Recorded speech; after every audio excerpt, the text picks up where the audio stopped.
What's up guys, Mike here, the Detroit Borg with the new Galaxy S7 and the S7 Edge. Both phones are all new this year with an improved glass and metal design. The hardware has been upgraded with new processors, waterproofing, bigger batteries, the return of an SD card slot, and all the other goodies launched with the Note 5 like faster fingerprint sensors and fast wireless charging. The Edge with its curved display is still $100 more expensive but now gets a larger display and battery to further separate it from the standard GS7, making the price premium a little more justifiable this time. Getting to the unboxing, Samsung has really upgraded its packaging design for the GS7. The color and capacity are indicated around the edge of the box, and on the back we'll find all of our specs in text color matched to the phone's color. Starting with the GS7 Edge, we just need to cut two tabs along the side. Popping open the lid, we'll find a box lined in sort of a metallic blue color. It's really impressive when you open it up.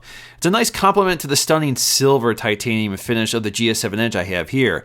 Now before I unwrap the phone, let's get to the accessories, which have a few surprises this time. Now removing the tray, we'll find a literature packet with the SIM ejector peeking through the box. Inside the box, we get a card with that uniquely designed SIM ejector that can be attached to your keychain so you can keep it around. We also get plenty of paperwork, some of which is carrier specific, such as the Quick Start Guide.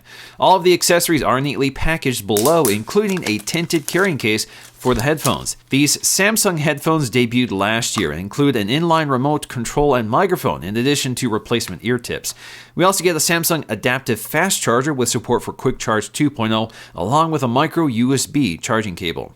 New this year is a USB adapter which can be used to transfer your content from your existing iPhone, Android phone, or BlackBerry, and there is software in the setup process that will assist you with this. The standard GS7 unboxing is identical with the same accessories just scaled to size. Now getting back to the phones, we just need to peel off these very thin sheets of plastic covering the front and back. Both phones are made of Corning Gorilla Glass 4 on both the front and back.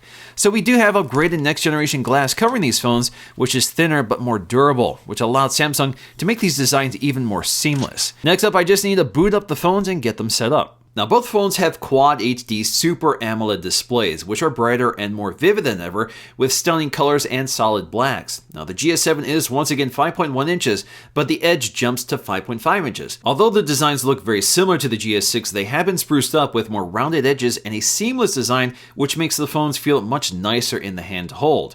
The GS7 has rounded edges on the back similar to the Note 5, which makes the phone feel slimmer. The Edge also rounds off the corners on the back of the phone to create a more comfortable grip, while the smoother edges don't feel as sharp and narrow as the previous S6. The continuous and seamless surfacing also eliminates the chamfered edges from the previous phones. As before, the GS7 Edge does feature some degree of palm rejection when gripping the sides of the phone, which is important to avoid unintentional operation. The Edge display is a stunning design feature that adds to the immersive experience of handling this phone. It almost feels as if the display is floating above the glass. The curve is so subtle that distortion is minimal, however, there can be some color shifting due to the curved optics of the glass, which is mostly noticeable on brighter scenes. Down below we'll find our faster fingerprint scanner picked up from the Note 5, flanked on either side by backlit capacitive Android keys. Up top we have a waterproof earpiece along with our light sensor, LED notification light, and a 5 megapixel front-facing camera which can record video up to Quad HD resolution. On the back, we'll find an all-new camera system with a huge f1.7 aperture and a new 12 megapixel sensor with larger pixels for improved low-light sensitivity over the previous 16 megapixel camera. The sensor is composed of dual pixels, which allows the camera to find focus more quickly and accurately. The new camera system also has a much lower profile and doesn't stick out as far as the GS6, which is a welcome design improvement. Returning once again is a heart rate monitor and a blood oxygen sensor right next to the camera, which is right below the single LED flash. On the bottom edge, we still have a micro USB port instead of a Type-C port like we see with a lot of new phones, but this time it has waterproofing without the need for a flap. The same is true of the headphone jack, microphone, and single loudspeaker. The speakers sound identical on both phones but are a little quieter than the previous generation. The speakers are less prone to distortion and are water resistant, but this remains an area that could use some improvement. At the top edge we have another microphone, in addition to a combination nano SIM and micro SD card tray. The tray does incorporate a gasket to keep water out. Missing is the infrared emitter from the GS6, a feature slowly disappearing from many Samsung phones. On the right side we have the power button, which is slightly slimmer on the edge, which is also true of the volume controls on the left side. The buttons are responsive and tactile, but because the edge is so slim, it can be easy to unintentionally press them. In terms of battery life, the S7 has a 3000 mAh battery while the Edge bumps it up to 3600. Both huge jumps from the 2600 mAh battery from the previous phones. Both phones support Quick Charge 2.0 and fast wireless charging with support for wireless Qi and Power Mat. In terms of battery life, the S7 Edge achieves a staggering 8 hours of on-screen time at maximum brightness, a full 2 hours more than the S6 Edge in the same test. The GS7 achieved over 6 hours in the same test, a little over an hour better than the GS6 despite a noticeably brighter display. Incidentally, when the phone is turned off and charging, you get a slightly different charging animation for fast charging versus slower charging or standard charging. So that works both with the fast wireless charger or the fast wired charger. Water resistance also returns with the new Galaxy S7, which we lost with the Galaxy S6, but this time we have no flaps covering the ports. So this is IP68 certified, meaning you can submerge this in up to 1.5 meters of water for up to 30 minutes. Now, because we have an exposed USB port, the port is smart enough to know whether it's wet or not, so it will prevent the phone from charging if it is wet. Powering the GS7 is a Snapdragon 820, which employs a unique liquid cooling system to keep the 64-bit chip running at optimal performance. The new Adreno 530 GPU improves gaming performance by over 60% and can utilize the new Vulkan API, which further improves gamer performance over OpenGL. Benchmarks reveal this to be one of the most powerful Android phones today, with a single-core score at around 2300 and a multi-core score at around 5300 for both phones. This is a significant improvement over the previous generation, but can't quite beat the single-core score of the iPhone's A9 chip. The GS7 also jumps up to 4 gigs of RAM with 32 or 64 gigs of onboard storage available with expandable memory. In terms of RAM management, we have a lot more RAM to work with, and the GS7 seems to be able to preserve the state of apps better depending on the demands of the system. I was able to keep about 6 to 7 apps, if not more, suspended without relaunching, and performance overall has been very stable. In terms of the camera's quality, this is one of the best cameras I've tested on a smartphone to date. It's quick to launch, quick to focus, and quick to snap a photograph. It's always ready to go and produces outstanding images in a variety of lighting conditions. Images find focus accurately with crisp detail and balanced exposure, so the camera doesn't wash out highlights or underexpose shadows. With such a wide aperture, the camera really does produce some of the most professional photos I've seen in a smartphone without obvious overprocessing or softening. The camera does have a very shallow depth of field, which creates beautiful images, but also means you have to spend more time monitoring your focus points to make sure you're focusing on what you want. Low light is where the camera really stands out with excellent detail and exposure while preserving color and saturation, which is where most smartphone cameras struggle. Now, if you compare the GS7's low light image next to the iPhone 6s Plus, you can see a similar amount of detail and light sensitivity, but the GS7 is far less cold and washed out. This becomes particularly dramatic when you use the flash on the GS7, which combines with the image processing to produce images that look like they were taken with a full-size camera flash. The difference is especially dramatic when you compare it to the iPhone 6s Plus, which looks dimmer and washed out. Video quality is also outstanding on this phone with optical image stabilization and high bitrate 4K video recording, so you're able to achieve some of the best looking 4K video you can get on a smartphone today. We do have continuous autofocusing on this camera, and it's really smooth and unobtrusive, so you don't have the hunting around like you typically see with these large aperture lenses. So that makes handheld 4K video on this phone really outstanding. What's up guys, Mike here, the Detroit Borg, testing out the front-facing camera of the new Galaxy S7, which now has a wider aperture. It's f1.7 instead of 1.9 like last year, but it's still 5 megapixels and can still record in Quad HD resolution. As you can see, exposure compensation is very smooth and it's able to keep my face illuminated even in challenging backlit conditions. So a fantastic camera overall with excellent clarity. Another new feature with the Galaxy S7 is this always-on display. So this appears when the device is locked, and because we're using Super AMOLED technology, it's only lighting the pixels it needs in order to display this information. So it's very battery efficient. Now, this will always stay on until it's in your pocket or face down, so it's smart enough to know when it doesn't need to be on. And it does move around so it doesn't burn into the display. So there are several ways you can display information here. I'm going to go to Settings, go to Display, and go to Always On Display, which you can turn off. So if you don't want this on, you can turn that off, or you can also go to your quick settings up here to quickly turn that off. So in terms of content to show, we have three options. We have clock, calendar, or image. So let's take a look at clock. We have several clock styles to pick from, including analog clocks, digital clocks, as well as a dual clock. And then we can select a background image for that clock. So if you want a matching background color here, like blue for this clock, you can choose that. Of course, you have purple, green, and a red color, or you can choose none at all. We can also choose image, and we have three images, which are battery efficient, so they're designed not to drain too much battery here. So we have like a star field or a row of trees. So if I go and select one of these and go to the lock screen, again, you can see the entire screen is filled up with a star field, which is kind of neat with this AMOLED display, especially in the dark, and it does shift so it doesn't burn in. The Edge screen software has been updated and upgraded for the Galaxy S7. Once again, the Edge is the only one that gets this, not the standard GS7. But again, this is a feature that you can invoke by swiping in from the edge of the display. Now, you'll find this little tab along the edge, which you can configure, but this is where you swipe in order to invoke the feature. So for example, on People Edge, I can select the dog groomer here, and this allows me to quickly call them or send them a message. I can also tap and hold on these and reposition them or remove them. We also get Apps Edge. You're limited to 10 apps here, so you can configure this to whatever you want. So for example, if I want to add Chrome to this Apps Edge, I can. Or if I want to remove the standard internet browser, I can do that and add something else. So for example, if I want to add the email, if I want to reposition them, I can, so it'll reorder them. So there we go. We have 10 apps we can quickly jump through just by swiping in from the edge of the screen. Task Edge is a little different here. These are shortcuts to actions, not just apps. So you can modify these by adding to them. So here we have a variety of ones that have already been added, such as calendaring, cameras. If you want to take a picture, take a selfie, or a panorama, you can quickly add those. Alarm clocks, contacts, search contacts, compose emails, and more. So for example, I can launch right into the selfie camera to take a selfie. We also have our options, and this allows us to turn off some of these panels. So we can add new ones or just unselect them. So you can see the ones I've added have been checked in blue. We have others here like stocks, sports scores, Milk Music, or the CNN News app, and a few others, including Compass and your geolocation. So if you want to enable these, you just go ahead and select them. And if you want to know what they are, just tap on them and that will explain exactly what they are.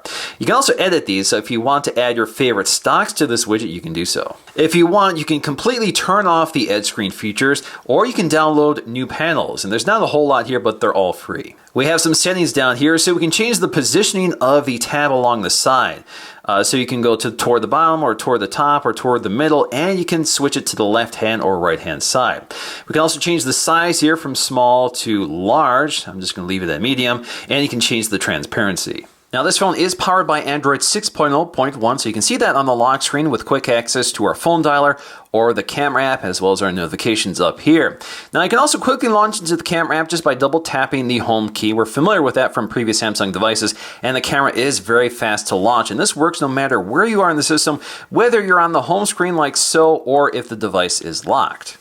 Now you can modify the apps that appear on the lock screen. We'll have to go to our settings panel to get to it, so let's go right to our lock screen settings, so lock screen and security, and go to info and app shortcuts, go to app shortcuts, and we have our left and right shortcuts. So you can turn that off if you don't want the shortcuts at all, or you can pick any app you want. So for example, if you want Chrome, you can select Chrome, and if you want, let's say, the email app, you can go select it for the right side. Now getting to the main home screen, it is fairly classic Samsung TouchWiz, but it has been enhanced once again with a really slick looking interface. It's more simplified, I think it looks a lot better, and performance is very smooth. So you can see we have one feature here that we're pretty familiar with, which is Flipboard Briefing. This allows us to customize our news feed when we swipe to the right.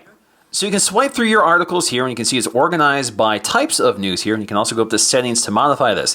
So you can turn off notifications from this panel if you want. You can also turn off certain categories. You can rearrange them by dragging them around. You can go to more to select specific areas you're interested in. But of course, if you don't want this at all, just pinch in on the home screen. You can see right here, we have the option to turn that off. And there we have our editor as well, which allows us to select our home screen. So if we want a different home screen from default, you can do that.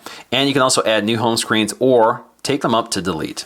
We can also change the screen grid, so we can go from 4x4 by default, or 4x5, or 5x5 if you want to fit more icons onto your home screens. We also have our themes, so we have quite a few themes to pick from. You can download, many of them are free. So for example, let's go ahead and select this one. We're going to download it. Once it's installed, we can go ahead and apply it. And there we go, everything has been updated for this theme, right down to the drop-down notification shade, the iconography, the colors, and if you want to switch back, just pinch in and out again, go to themes, and switch back to default. We also have our widgets panel, so we can drag and drop our widgets. We're all pretty familiar with this, so if you want our Hangouts widget, we can go ahead and drag it to the screen, or we can go ahead and remove that. Samsung has also updated the way we manage our apps on the home screen. If we tap and hold here, we can take it up to remove it from the home screen, but we now have the option to move the app. So this allows us to move this app to another page here. So we can swipe between our pages and then drag and drop it. We also have our wallpapers, and we do have a motion effect which you can turn on and off. So if you tilt the screen, this will actually show you some movement in terms of the wallpaper in relation to the icons on top of it. And you can also see all the available wallpapers which have been updated for the cleaner look of the Galaxy S7. Taking a look at the app drawer, it's fairly tidy here. We just have one page and we have 3 folders of items. In my case, I have a T-Mobile folder because this is a T-Mobile phone, but you can see we have a Google folder full of our Google apps, including Android Pay, and we can actually modify this so we can change the color of the folder if we want, or just leave it by default. But if you change the folder color, it also changes the icon color. Of course, you can search for apps you want. So if you just want to search for Android, it comes up with Android Pay. We can also quickly alphabetize our apps here by clicking Save. We also have our editor. This allows us to folder our apps within the app drawer so we can create new folders, rearrange them, that sort of thing. Otherwise, if you drag and drop apps in the app folder, it just takes it to the home screen. Now, certain apps have these icons indicating that they can be uninstalled. So you can uninstall this app if you want. But unfortunately, you can see lots of apps cannot be hidden or uninstalled. Now, in terms of Samsung apps, not a whole lot here. We have some standard apps like a file manager. So this allows us to see our file tree directly on the device, and everything is organized either by category or you can navigate through device storage. We also have S-Voice, which has been enhanced once again, and we have S-Health for monitoring our fitness data, as well as Samsung's Milk Music service for streaming music subscriptions. Now, if you take a look at S-Voice here, what's the weather like tomorrow in Rochester Hills?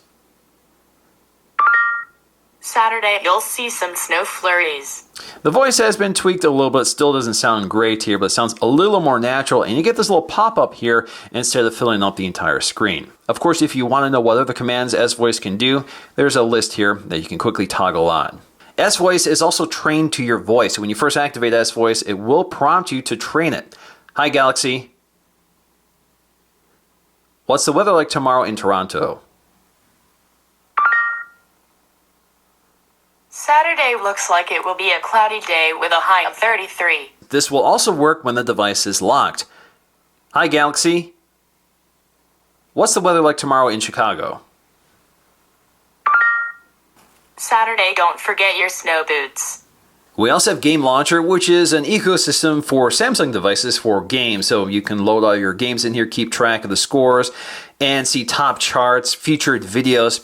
But we can also get to Game Tools, which is kind of interesting. This also allows us to manage our power usage while playing games. Game Tools is a useful widget that appears over your gameplay and tucks away when you don't need it. You can reposition this as well, so if you want it on the left-hand or right-hand side, you can do that.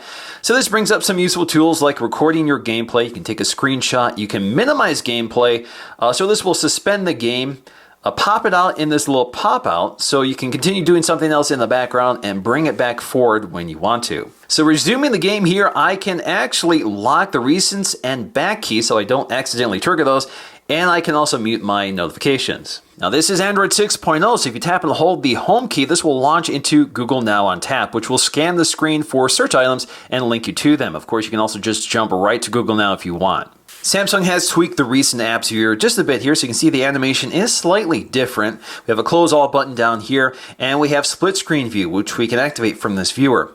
So you can see certain apps are available for split screen view with these little indicators by the close icon. So that tells me I can open them up side by side. So I can open up YouTube, and then I can pick another app to open up, including Chrome. So I can watch a YouTube video and browse the web at the same time. My name is Erin Gilbert, Dr. So I can resize the window to whatever size I want. If I tap on the icon, I can switch between the top and bottom view if I want. And then as you can see, when I tap on the screen, it's highlighted in blue, indicating that that app is active. So if I want to go back within that app, I just have to select it and then hit the back button. You can also activate split screen view by tapping and holding the recent apps icon. And so again, if I want to launch into Chrome or launch into YouTube, just tap and hold on that until you get to your selector. Now if I tap the circle, I get to options like maximize this window window, close it out, copy items from this window to paste it into the next, or I can minimize the window, which gives me this little floating badge, which allows me to navigate around the interface without interference. And if I want to bring it forward, just tap on it again, and I get this little window view. That window can be resized to whatever you want, or you can go ahead and maximize it, close it out, that sort of thing. Also, if you have these window views open, if you press the home button, they will minimize into these little badge views, and then we can go somewhere else. We can also activate the pop-up viewer by swiping in from the upper left or right corner. This allows us to create these little windows, and again, you can minimize them by hitting the home button. Now this means you can have up to 5 windows open at the same time, and again, you can minimize them all by hitting the home button. And then we have these little badges that float around. Now if you tap and hold on them, you can actually remove them to close them out. Swiping down on our notification panel, you can see things have been updated quite a bit here. No longer green accents, instead we have blue, grays, and whites, and it's a much brighter looking experience. Of course, down below, we have all of our notifications with a clear all button, and you can go to the notification settings so you can manage them directly from here. So you can turn off notifications from certain apps if you want, and you can go to advanced for more detailed information. So under advanced, we can set specific permissions for apps, so we can see allow notifications, set as a priority, preview and pop-ups, and more.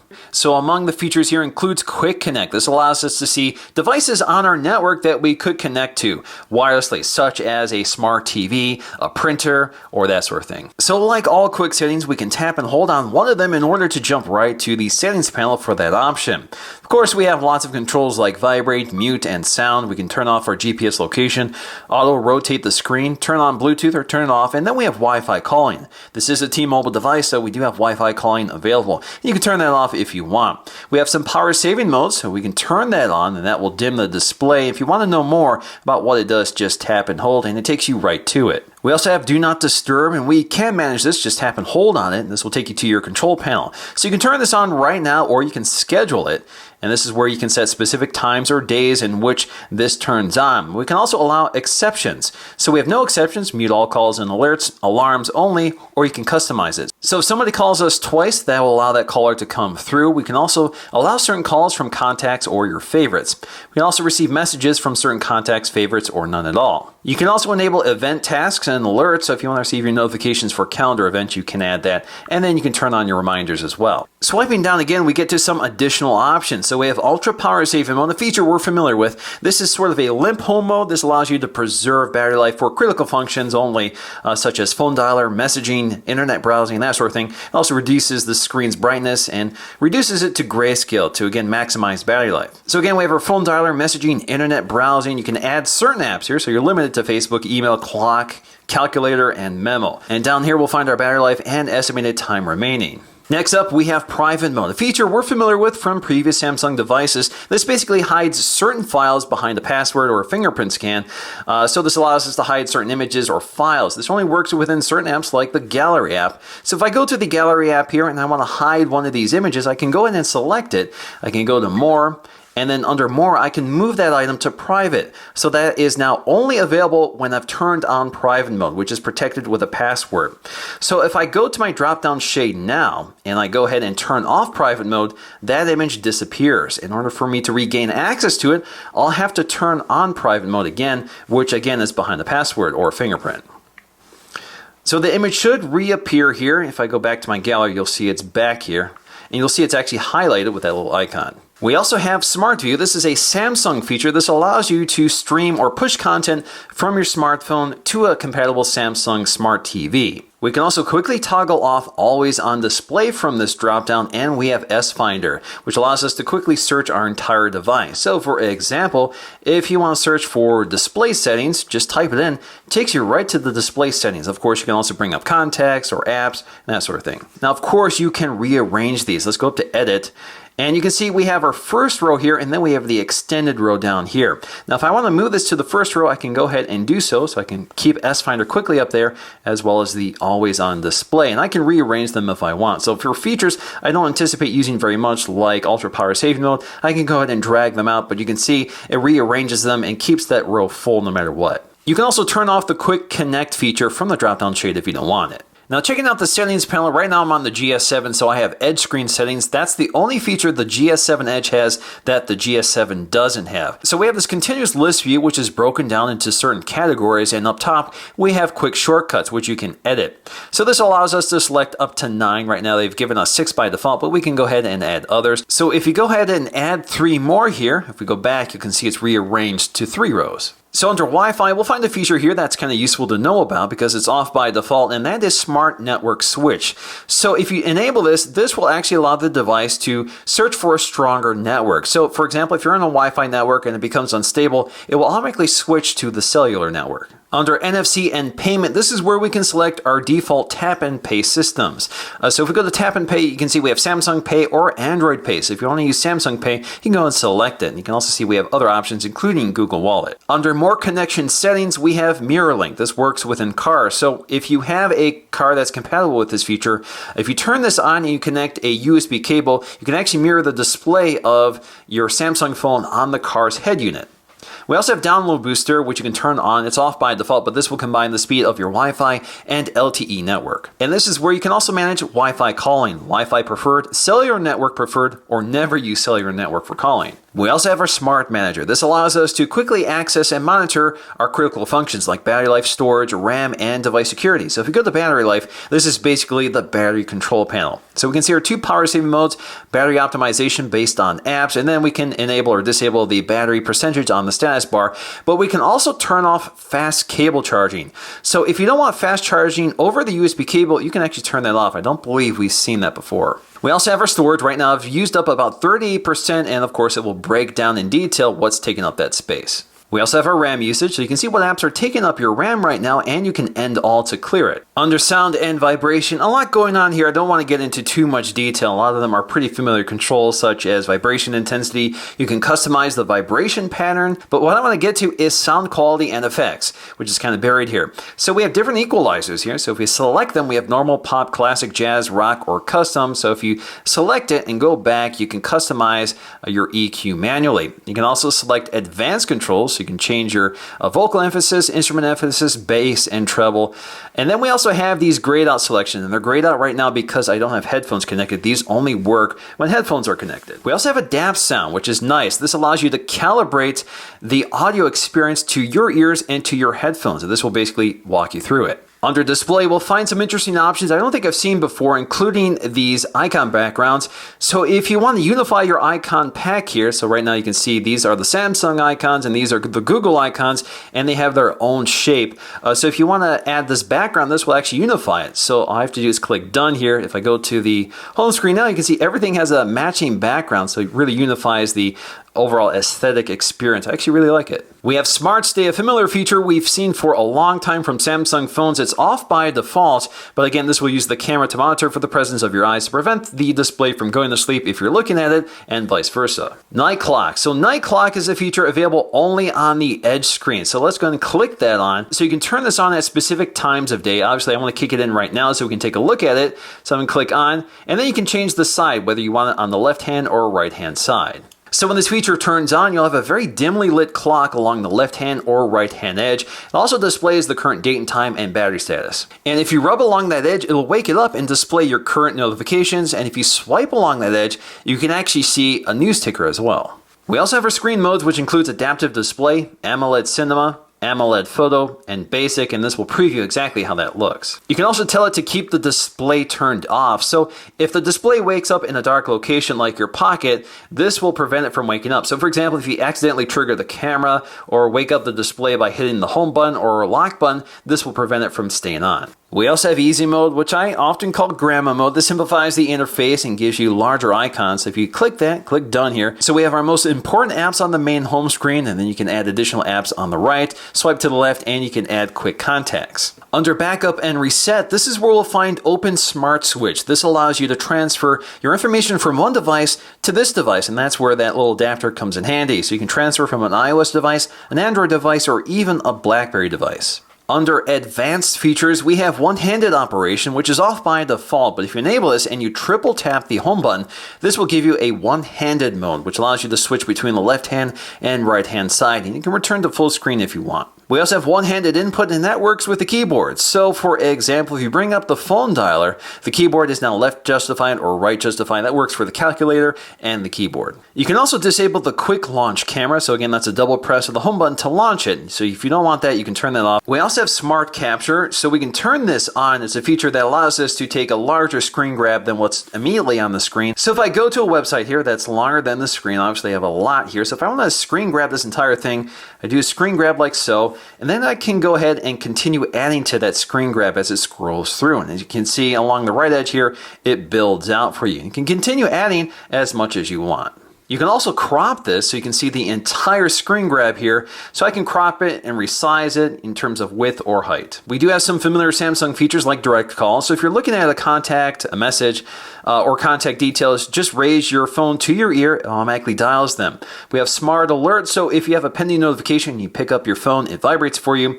And then we have easy mute. So if you palm your device, this will mute any notifications, alarms, or calls. Now if you press and hold the power button along the side, you get to an option we've seen before, which is emergency mode, which has been tweaked here. So let's go and turn this on. That will explain exactly what emergency mode, but again, it's sort of like ultra power saving mode. The idea here is to give you tools when you're in an emergency, like a weather emergency or some other emergency you can think of. So you can turn on the flashlight. We have an emergency alarm, which is very loud. You can share your GPS location, you have your phone dialer, internet browser, and again, you have emergency calls if you need to call somebody like 911. And you also have your current battery status. So at 98%, it estimates 1.1 days of use. Checking out the camera app, a lot going on here per the usual for Samsung, so we can pinch in and out to zoom with an animation. We do have tracking autofocus in here. Tap anywhere to adjust exposure and focus. Of course, we can take a burst shot by tapping and holding on the camera, and you get that little countdown. It's really fast. We can also record our video, and while recording video, we can snap photographs even in 4K. Pause it and resume it like so. Lots of modes here, so we can go to our settings, which allows us to select our resolution. Right now I'm in ultra high definition, but we have QHD, full HD at 60 frames per second and below that. We also have motion photo, which is a feature you can turn on. This is actually somewhat similar to Apple's live photo on the iPhone 6s and 6s Plus. So if that feature is turned on, every time you snap a photograph, it's actually recording the first few seconds and last few seconds to stitch together a short video. But when you go to your gallery, all you see is an image until you play it. So there you go, you get audio and video as well. Also under settings, we have tracking autofocus. You can turn that off. You can turn on the grid lines, location tags, shooting methods. So we have rear. So if you want to use voice control, you can do that. So smile, cheese, capture, shoot, and more. So if we go back to the camera here, shoot takes a photograph. We can also quickly access our favorite features here, such as our image resolution. So we have 4:3 at 12 megapixels. And if you want 16:9, it's cropped to 9.1 megapixels. As always, we have a ton of modes to pick from. So if you want to know what all of these modes are, just go up to info and you'll get a description for each one of them. We can also download new ones. So if you want to install modes you don't see here, some of them used to be included with previous Samsung devices. You can get them back here. So you can see free, all, new, or paid, and there are none paid right now. But taking a look at the modes that we do have, you can rearrange these if you want. So if you want to change the order, you can do that. And if you download new ones, you can delete them. Now, one of the cool ones is Pro Mode. This gives us full manual control for things like exposure, aperture, ISO, white balance, manual focus, as well as these little filters here, which you can select from. We also have live broadcast, a feature we've seen before on the Note 5 and Galaxy S6 Edge Plus, which allows us to broadcast live to YouTube. We also have video collage. This allows us to stitch together a 6-second clip out of 6 separate shots, which is kind of neat. Of course, we also have a front-facing camera with lots of features here, including a flash that's somewhat similar to the Retina flash on iPhone 6s. So it flashes the screen to a color-matched tone, which reads the ambient light conditions for the right tone. Of course, we have lots of settings here for our resolution. This can record in QHD video resolution as well, which is the native resolution of the display. We have our effects here we can pick from, and then we have things like Beauty Face, which actually detects for the presence of your face and softens the details to be more flattering. We can also flash our hand to the camera, and then we'll begin a countdown.